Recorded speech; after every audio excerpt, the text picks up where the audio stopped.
guys, welcome back to the channel, and today we're going to be reacting to why Europe doesn't build skyscrapers. Why aren't there many skyscrapers in Europe? Despite being one of the most developed, densely populated and economically prosperous continents, Europe has surprisingly few skyscrapers, particularly when compared to Asia and North America. Of the 218 skyscrapers constructed on the continent to date... Do you know why? No, I don't know why. That's why we're watching the video, but I have guesses. What's your guess? Go ahead. My guess, since we in North America, and what was the other place? Asia. I think it's based on population size. Maybe there's not enough land for people to spread out to live, so you have to build up to give them space to live. Okay, I think so too. Also, the population growth in Europe is kind of stagnant too, so I think that plays a role. But however, this number is staggering. What? 218 skyscrapers constructed on the continent today. Oh, where? In Europe. Oh, that's nothing. That's nothing. That's like Here, one city. Like in New York City, there's probably 218 skyscrapers. Here it's rare to find just land, just bare land. If there's land, they're gonna build on in a city, yes, but once you leave the city, there's plenty of land though. But everyone wants to live in a city. That's where you have opportunities. In the city, as in the city, there's no land. That's why you build skyscrapers. Yeah, but this number is ridiculous. 218. Wow, that's nothing. That's like now I'm curious how many in New York. 66% of them are located in just 5 cities: London, Paris, Frankfurt, Moscow, and Istanbul. So why have other major European cities not embraced the skyscraper? That's crazy. How do they thrive Let me see how many skyscrapers in space and floor areas that these clever structures provide? And is everything about to change in volume in our increasingly urbanized world? You speaking English? Why are you doing that? He's a robot voice. When skyscrapers first rose to prominence in the 19th century, first in Chicago and later in New York, many European cities were already firmly established, with grand historic buildings and public spaces that left little room for large new structures. Most of Europe's cities around that time were also more evenly zoned, and were not facing the high demand for floor space in key districts. As of March 2024, there were 317 skyscrapers in New York City. New York has 100 more skyscrapers than Europe as a continent. That is ridiculous. That typically drives highway development. Additionally, as the power and influence of North America began to grow, a cultural rivalry emerged between Americans who saw Europe's class system as outdated and Europeans who saw some American ideals as eroding traditions and the European way of life.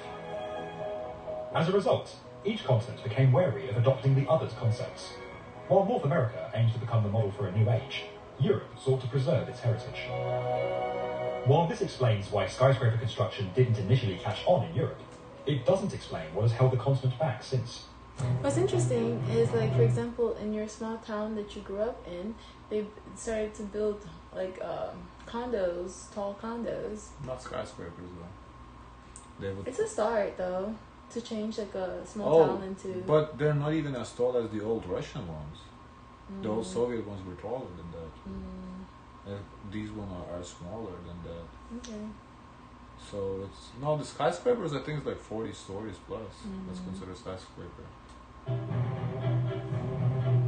In the wake of the Second World War, many thought European cities would modernize and replicate the skyscrapers that were rising across North America. However, in Western Europe, where many cities lost landmark and historic structures, an overwhelming desire to restore what had been destroyed took hold. In addition, the lower population of Europe at that time meant that the demand for floor area that principally drives skyscraper construction wasn't there. As a result, modest structures replaced buildings that could not be saved or restored. Meanwhile, in Eastern Europe, the expanding Soviet Union... You see, this is the Soviet buildings. That's how tall they were. It's about maybe 12 floors or something like that. Yeah. Consisted largely of mid-rise repetitive structures. Right, mid-rise, I guess that's the word for it. It was during this time that Europe saw its first skyscrapers begin to rise, not in response to growth and prosperity, but in an effort by the Soviets to indicate their power and influence. While Brussels has never constructed a true skyscraper, it is partly responsible for the lack of skyscrapers across the continent. Without any significant zoning regulations in place, the 1960s saw many buildings in the city demolished to make way for large modern structures that had little regard for architectural or cultural value. Recognising the damage this indiscriminate redevelopment was doing to the city, many prominent figures and architects coined the term Brusselisation and lobbied to introduce new planning laws. These regulations significantly limited the scale of new buildings and required historic facades to be restored and incorporated into new developments, preserving the cultural fabric of the city. Oh. The row in Brussels led to a general dislike for modern buildings across Europe, with many seeing them as bland or soulless. Oh, In I can see that. numerous cities Because the look of like these newer builds, they don't have any character to it, and it kind of erases like the culture or the style the country or the area is going for. Similar regulations and set aside controlled districts like Paris's La Défense to keep high-rise development away from historic centres. We have that here too.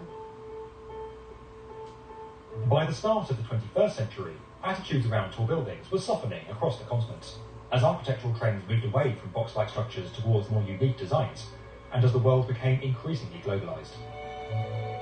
Since the early 2000s, major financial centres like London, Paris, Moscow, Istanbul and Frankfurt have seen several skyscrapers rise, as demand for commercial space in their centres has increased.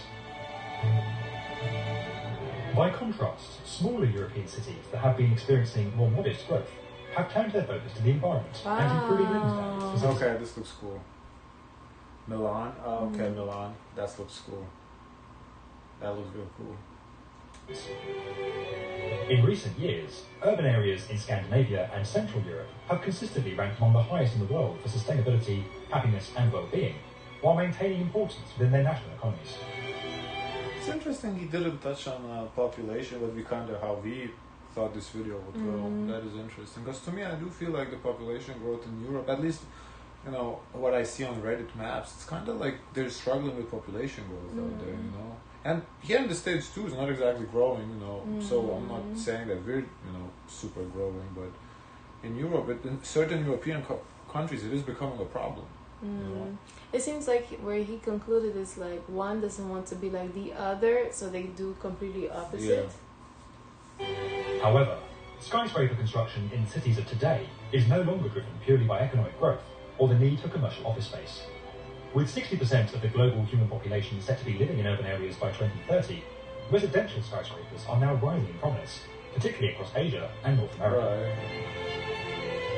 As many traditional rural-based industries become automated, millions are migrating into cities and major urban areas, driving significant demand for residential space that is often met with high-rise structures. So I guess initially when he was talking about high-rise structures, it's more in the sense of business space, commercial space, and not for like home space. Yeah, seems like it. Will immune to this phenomenon, particularly in such a heavily globalised world, and with the continent's desire to keep up with the progress. When you see when they build high-rises, the ones they sell, they try to have everything that you can ever think, every amenity that you can ever think of into one. So it's to really pull people into occupying these spaces, like to make it much more of a appeal to live in these high rises, as opposed to having land, which is quite interesting to me, because then you're kind of steering people to always not necessarily own the property, because you own less of the property when you're in a condo as opposed to it being on land that's your space, because then you're contributing to the association.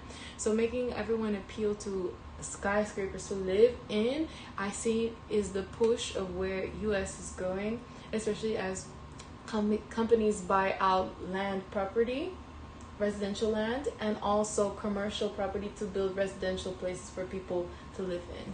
The growth of China and the US. As such, Europe could witness a skyscraper boom in the decades ahead.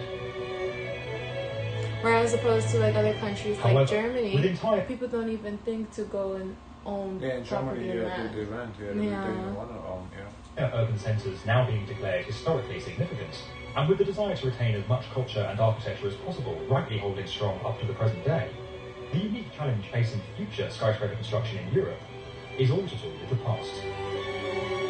That's interesting. If you enjoyed this video... Interesting video, not the route I thought it would take, very interesting. Guys, of course, let us know your thoughts. Don't forget to like, comment, and subscribe. Join the Discord, and as always, share as much kindness as possible.